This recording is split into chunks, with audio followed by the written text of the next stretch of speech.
Diário do Pioneiro. Diário do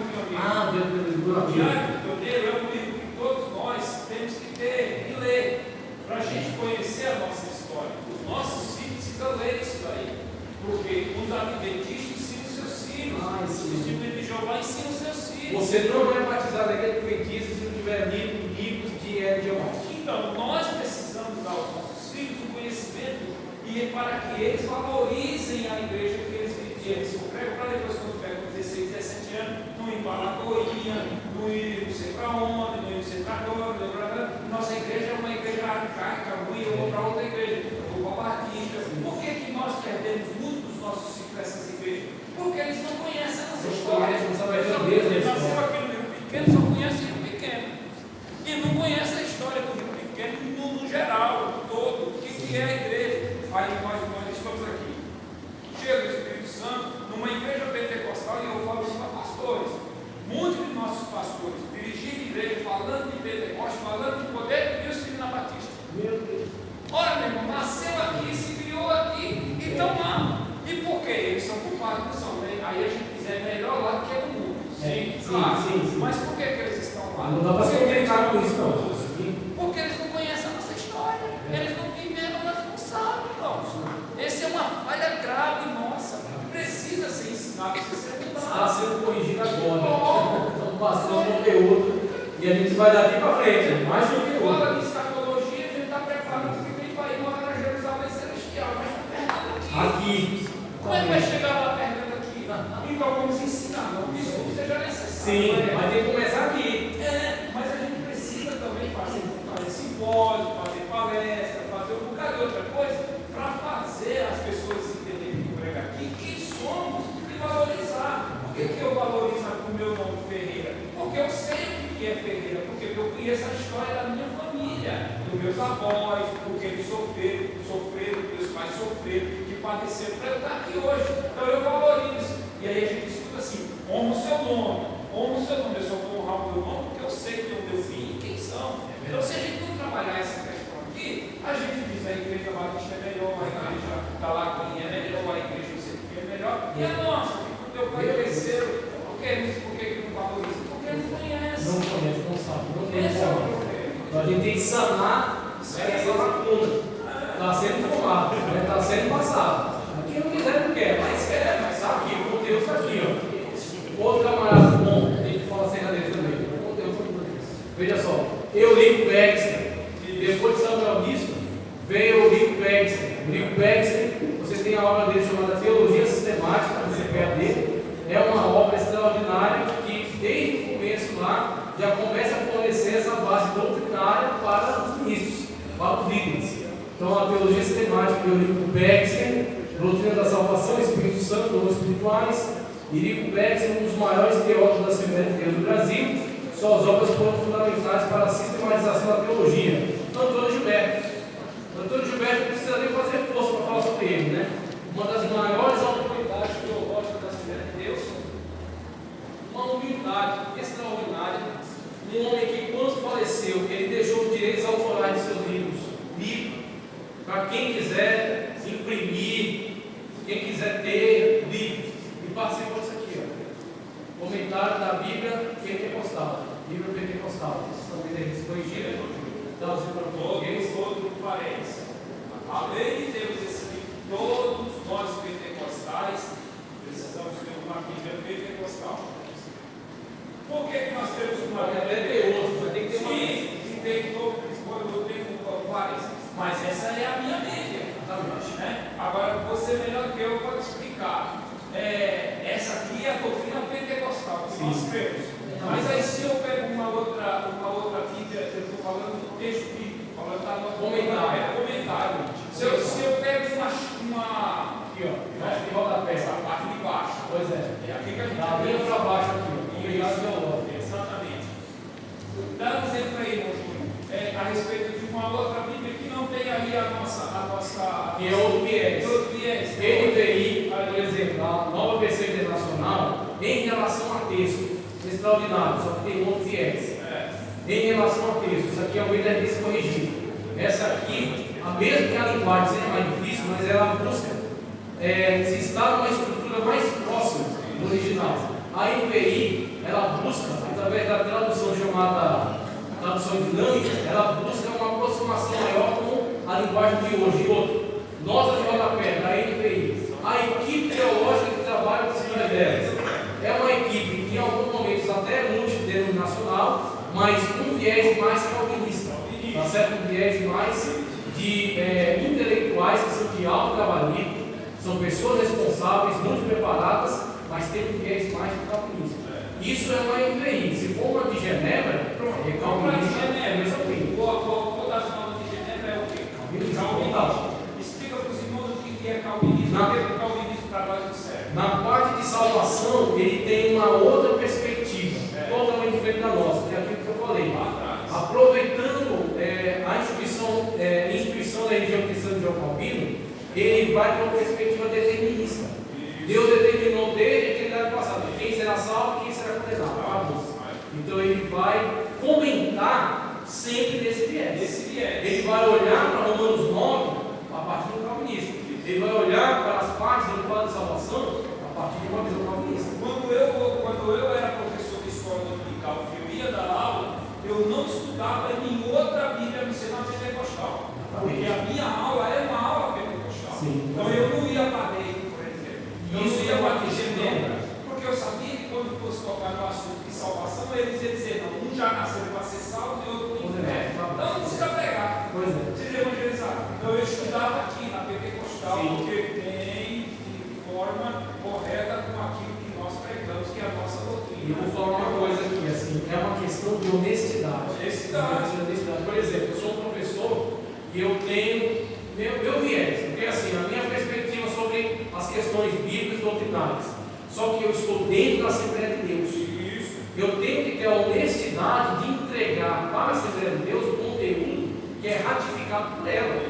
Então, se eu quero falar alguma coisa que contraste com a Assembleia de Deus, eu tenho que falar, irmãos, dê licença que minha visão, minha vossa visão não bate mais com vocês. Aí eu vou para algum outro lugar, vou para uma presbiteriana, vou para alguma outra igreja a qual eu tenho que voltar. Eu tinha um professor, mas estou aqui dentro, eu tenho que respeitar essa igreja. Um professor do Jardim Sorógeno, não sei se você conheceu o Davi Lins. Davi, um teólogo, um menino novo, formado em direito, formado em teologia, formado em filosofia. Acho que ele já nasceu formado, porque misericórdia. Falei para ele, Davi, você vai dar aula para os jovens. Eu sei que você tem um viés calvinista. Você está aqui passando umas férias por hoje. Só que é o seguinte, meu amigo, você vai dar aula, você é muito bom, seu conteúdo é muito bom. Mas, pelo amor de Deus, se você começar a pregar e a ensinar conforme o calvinismo, eu arranco você da frente. Você me promete? Prometo, pastor.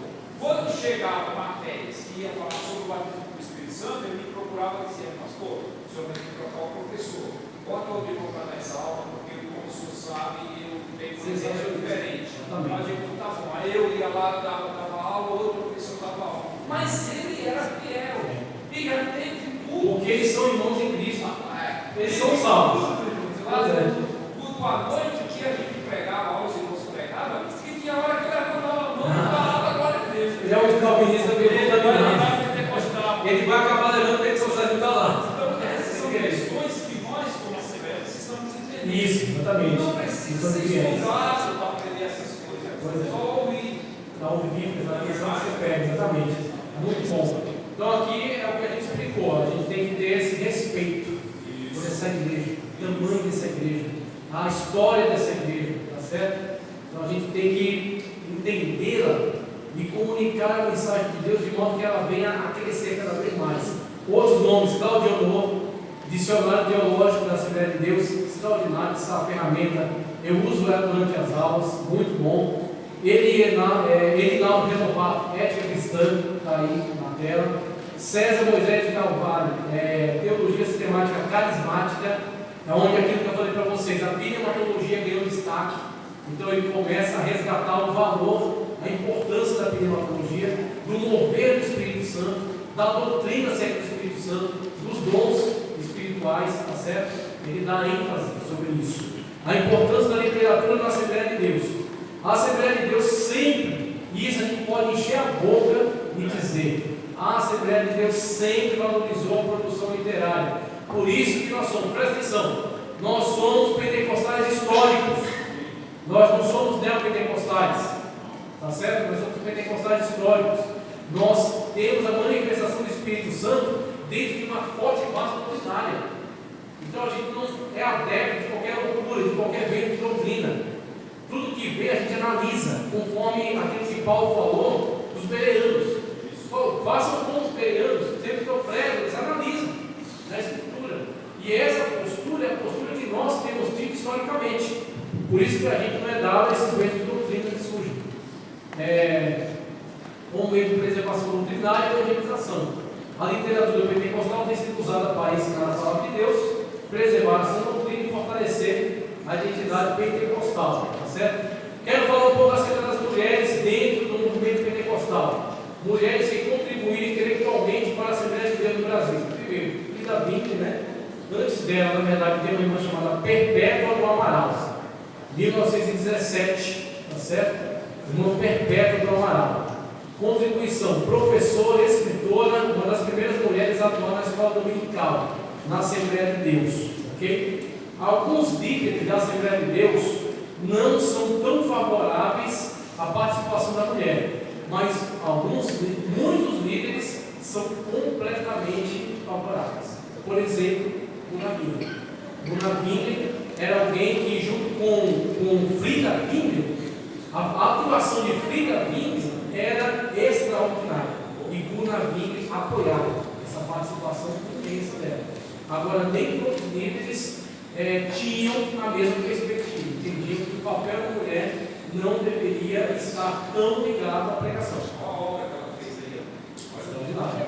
Frida Wingren, certo? Veja, esposa de Gunnar Wingren, missionária sueca que veio ao Brasil acompanhando seu marido na fundação da Assembleia de Deus. Contribuição intelectual, jornalista e escritora. Foi uma das principais redatoras do jornal Boa Semente, um dos primeiros periódicos pentecostais do Brasil, traduziu hinos e auxiliou na edição de materiais doutrinários e devocionais. Foi uma das primeiras mulheres a pregar e ensinar no movimento pentecostal brasileiro, contribuindo para a formação de novos crentes. Você tem um quadro, primeiro a foto, depois a obra dela, O Pastor, por Frida Wingren, que saía no jornal Boa Semente, e tem um protesto contra Frida Wingren. Então, alguns ministros, eles se juntaram para, numa convenção, tentar diminuir a atuação feminina, principalmente de Frida Wingren, dentro da Assembleia de Deus, tá certo? Durante muito tempo, ela teve bastante liberdade de atuação, por certo tempo isso foi um tanto diminuído, mas atualmente nós temos visto progressivamente a mulher ocupando cada vez mais espaços importantes dentro da Assembleia de Deus. Veja, história do hino 394. Quando eu li essa história, eu não aguentei, eu chorei largado, como dizer aquele comediante. Embora estivesse debaixo da ordem e da direção de Deus, o início do trabalho dos pioneiros, esqueci de trocar aqui. Embora estivesse debaixo da ordem e da direção de Deus, o início do trabalho dos pioneiros da Assembleia de Deus no Brasil não foi nada fácil. Limitação de recursos, oposição da Igreja Católica e de outros segmentos religiosos dominantes, perseguição da sociedade, contos que criam na mensagem pentecostal, difamações e calúnias nos jornais que acusavam os pentecostais de curandeirismo, artes mágicas, entre outras coisas. Tudo era desfavorável, mas à frente dos nossos fundadores ia o Deus que cuida e preserva daqueles que ele chama para a sua obra. Certo dia, em Belém do Pará, Gunnar Wingren chega em casa desanimado, totalmente abatido, desesperançado, e então ele diz a Frida que arrume as malas para ir embora do Brasil. Frida vai para o quarto, mas antes de fazer as malas, põe-se a orar ao Senhor, um dos seus traços mais marcantes, a vida de oração. Tempo depois, ela retorna. Gunnar indica, e as malas já estão prontas para partir, mas ela pergunta se primeiro pode fazer um chá, e ele aceita. Enquanto prepara o chá naquele ambiente de frustração, ela conta ao marido a experiência que teve quando orava no quarto. O Espírito do Senhor cantou um hino aos meus ouvidos. Então ela começa a cantar para ele.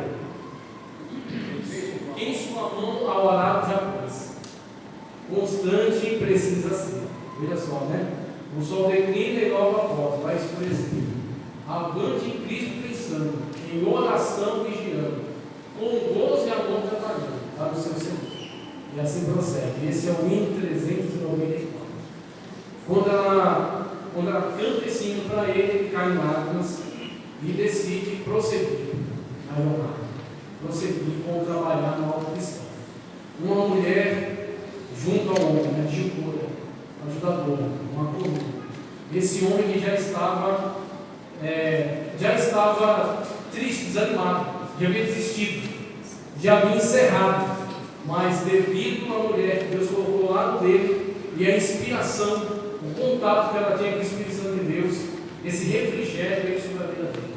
E esse hino que animou o Navinha e que até hoje a gente chega de um dia acabado, cansado, desanimado, triste, e o Espírito Santo de Deus leva alguém a entoar esse hino aqui, e esse hino é um renome espiritual. Então veja aí como o Espírito Santo de Deus trabalhou ontem, como ele trabalha hoje e como ele continuará sempre trabalhando.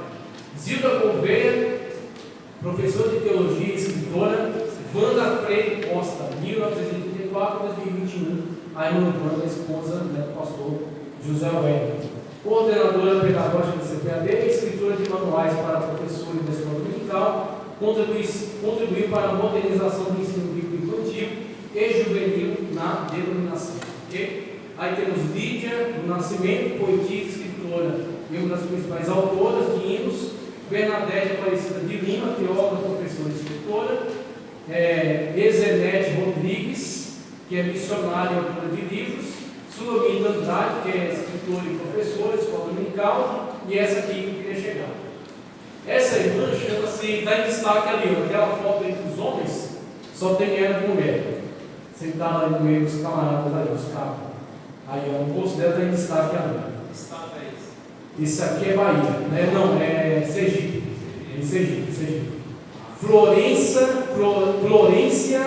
Silva Pereira. Florência Silva Pereira, brasileira, dirigiu um campo com 6 igrejas em Sergipe.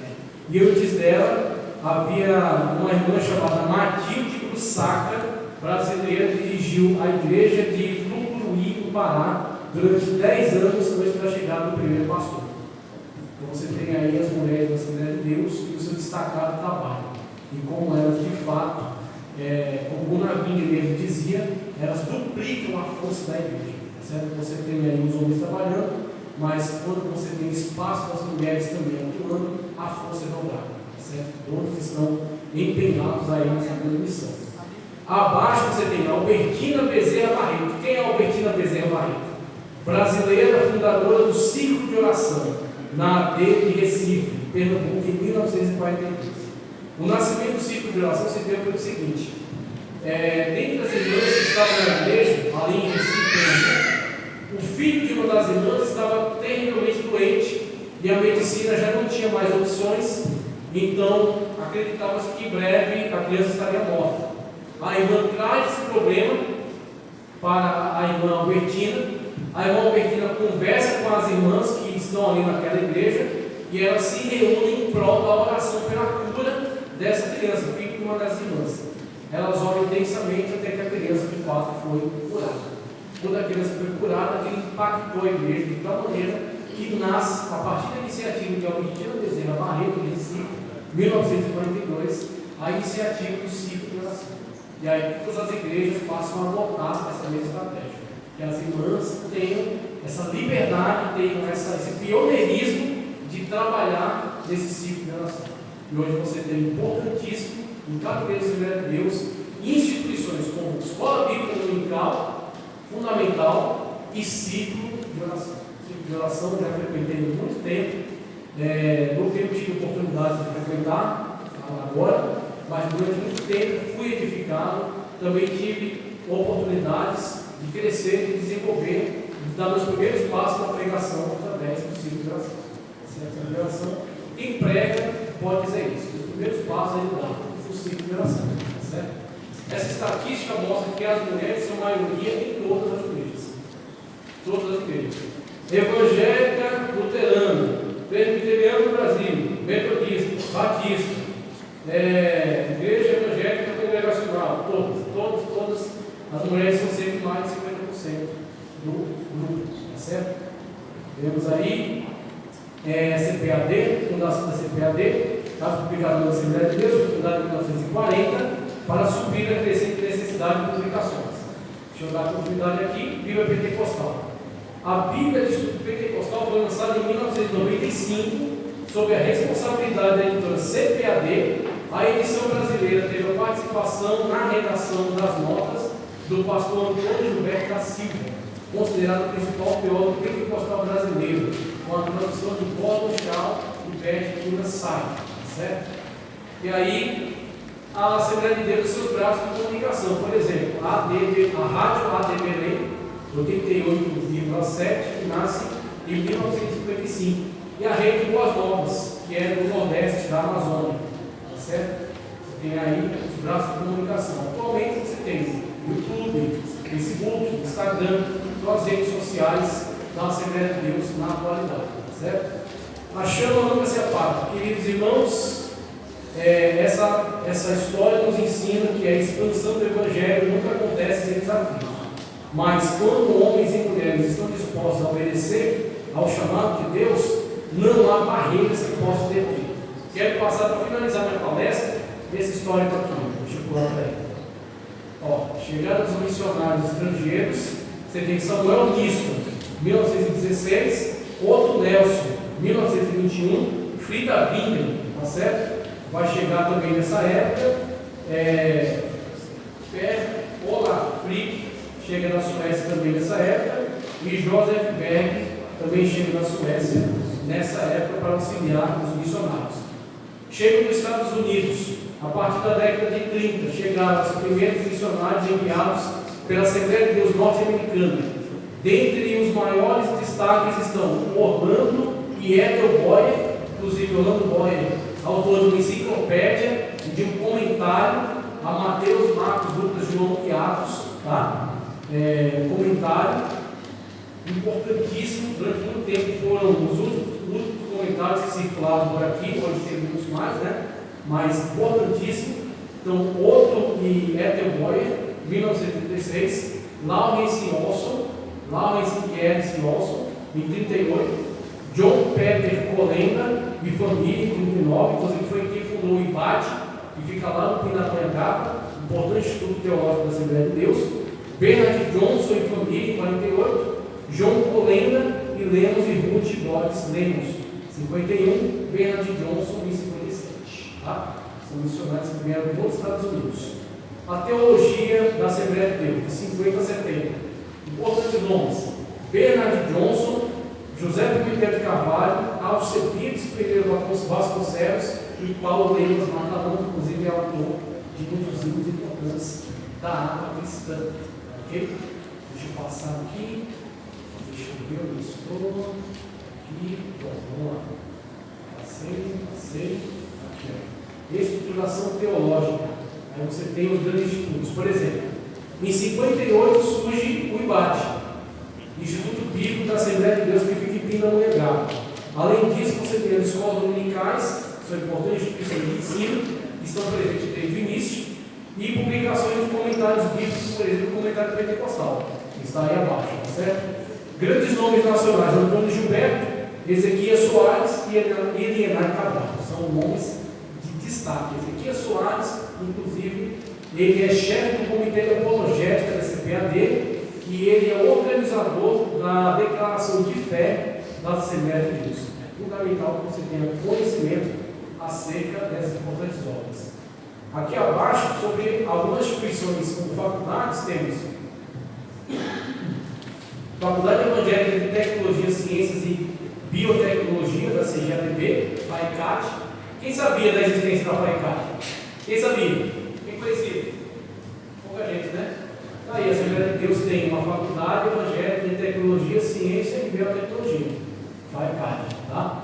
E você tem abaixo aí, faz já há 40 anos, inclusive fornece bacharelado em Teologia aprovado pelo MEC, inclusive conseguiu a portaria para a aprovação do MEC, e também o curso de Pedagogia.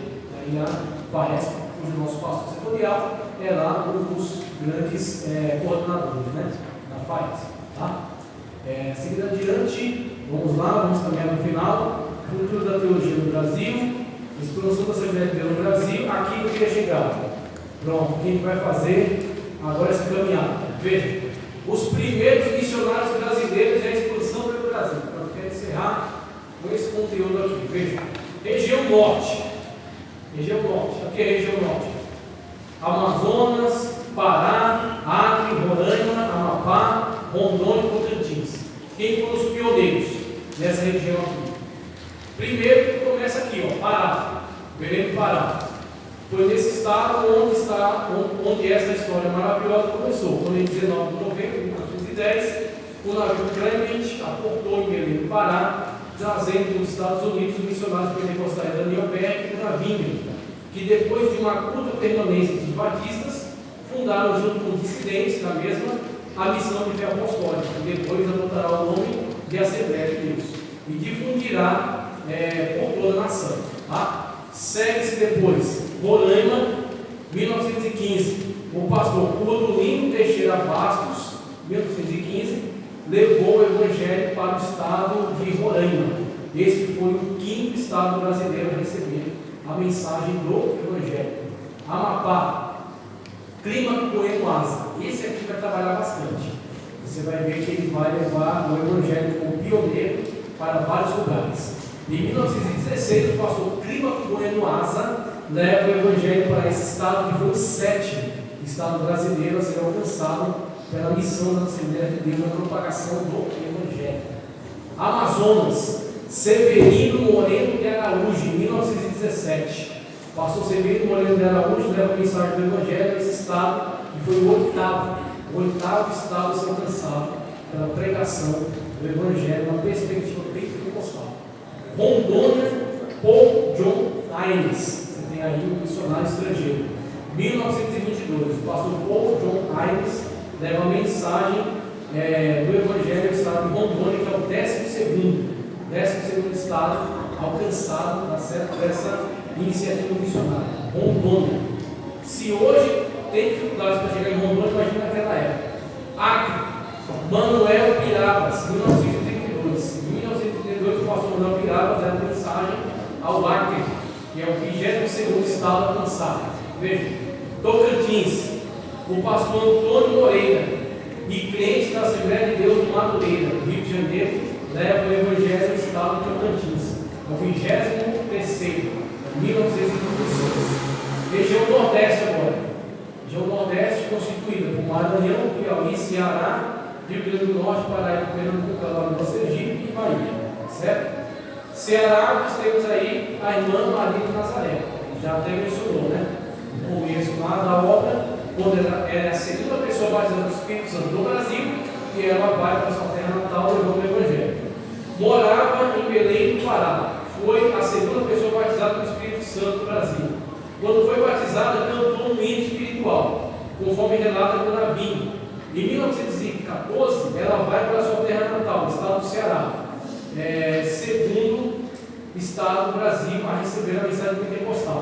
A fim de que seus parentes na serra de Uturetama também recebessem o evangelho, foi desprezado por eles, mas não desistiu, encontrou apoio na igreja presbiteriana independente, dirigida por Raimundo Salles Gomes e seu genro Vicente Salles Bastos, que mais tarde tornou-se obreiro da Assembleia de Deus. Depois desse despertar, a igreja em Belém do Pará enviou o pastor Adriano Nobre de Almeida, a fim de dar continuidade a esse trabalho. Mas Maria de Nazaré foi quem iniciou esse trabalho evangelístico ali em Fortaleza, Ceará. Em Alagoas foi o próprio Gunavinga, junto com o outro Nelson, em 1914. Na Paraíba foi Manuel Francisco Dudu, 1914. O pastor Manuel Francisco Dudu levou a mensagem pentecostal para a Paraíba e é o quarto estado a ser estado. No Pernambuco, Adriano Nobre, 1916. O pastor Adriano Nobre leva a mensagem pentecostal a Pernambuco, 6º estado.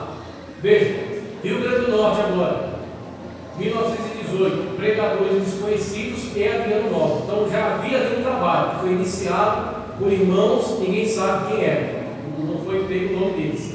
Mas iniciado o trabalho, Adriano Nobre vai lá para assumir e dar continuidade, certo? Então foi um novo estado, 1918. No Maranhão, Prima Coelho Asa, certo? Que também já havia sido mencionado. 1921, Maranhão, 10º estado. Na Bahia, foi Joaquim de Souza Carvalho, 1926. É o 16º estado no Brasil a ser evangelizado, né? E a proclamar a mensagem pentecostal. No Piauí, onde o pastor trabalhou, Raimundo Prudente de Almeida, porque ele levou a mensagem pentecostal para o Piauí, 1927, 17º estado, foi alcançado. O Sergipe, em 1927, o sargento Arminio leva a mensagem para lá o Sergipe, levando a mensagem pentecostal. Lá é o 19º estado onde a mensagem pentecostal é pregada. Sudeste agora. No Sudeste você tem Minas Gerais, São Paulo, Rio e Espírito Santo. Tá? No Espírito Santo a mensagem chega em 1922, pastor Galdino Sobrinho e sua esposa. É o 11º estado do Brasil a ser evangelizado na mensagem pentecostal. Tá? Espírito Santo. Agora aqui, ó, Rio de Janeiro. Crentes vindos do estado do Pará levaram a mensagem pentecostal ao estado do Rio, ao 13º estado a ser alcançado. Então, eles, não se sabe o nome deles. E foi o caso de São Paulo também. Crentes vindos de Pernambuco abriram aqui a igreja pentecostal, para início a pregação pentecostal. Isso em 1923. Tá? Em Minas, novamente, Clima Coelho Asa. Tá? 1927, Minas Gerais, 18º estado alcançado pela mensagem pentecostal. Região Sul, vamos lá, região Sul, acabando, aguenta aí. Paraná, bora aí, bora, chacoalha. Paraná, Santa Catarina e Rio Grande do Sul. Olha lá, quem pregou lá. Rio Grande do Sul, Gustavo Norton, certo? Gustavo Norton, estrangeiro, 1924, 15º estado alcançado. Paraná, Bruno Skolimowski, que inclusive foi um dos pastores presidentes da CGAPB. Bruno Skolimowski, tá? Levou a mensagem para o Paraná em 1928, no 20º estado alcançado. Tá? Santa Catarina, 1981, pastor André Bernardino da Silva, levou a mensagem pentecostal no estado. Esse é o 21º estado alcançado. Região Oeste, temos aqui Mato Grosso do Sul, Goiás e Brasília. Tá? Para Goiás, foi Antônio Moreira e crente da Assembleia de Deus de Madureira, 1936. Tá? Ele foi o 23º